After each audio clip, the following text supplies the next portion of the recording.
Aida for blowing up at my dad after he brought his 28-year-old girlfriend to our family Christmas. I 30F feel like I ruined Christmas Eve, but also, maybe it was already doomed. For context, my parents divorced 2 years ago after a messy 32-year marriage. They barely speak, but for some reason we all decided that this year we'd try a blended Christmas at my mom's house. My mom, my dad, my younger brother Jake, and me. I wanted it to be normal, peaceful, or at least tolerable. I cooked, decorated, planned everything. I was determined to hold my little piece of childhood together. Then my dad arrived, with Stephanie, his new girlfriend, who is 28. I repeat, 28, I am 30. I opened the door, and thought they were carolers or something because there was no way my dad was showing up to my mom's house with a woman 2 years younger than me. But nope,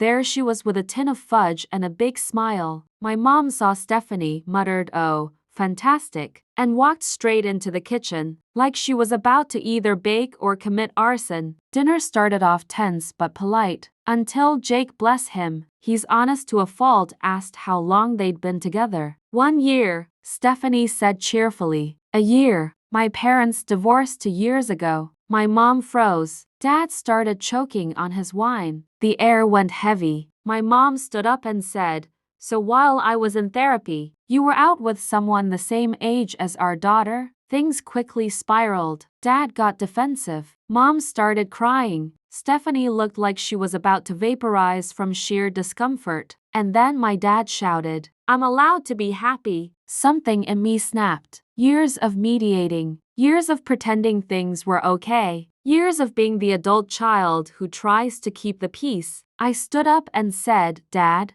how could you think bringing her here to Mom's house on Christmas Eve was even remotely appropriate?" He acted like the thought had literally never occurred to him. Jake muttered, "Dude, read a room." My dad stormed out with Stephanie. My mom cried for an hour. Jake cleaned the kitchen in silence, and I sat alone staring at the Christmas tree, feeling like our family finally cracked. Now it's the next day. Dad keeps sending me long texts about how I embarrassed him and ruined the holiday. Mom says she appreciates me standing up for her but also wishes it hadn't blown up like that. Stephanie sent me a very sweet message apologizing for any distress, and I'm just stuck wondering if I escalated things unnecessarily or if someone needed to say it. So, Aida for calling my dad out and basically detonating Christmas?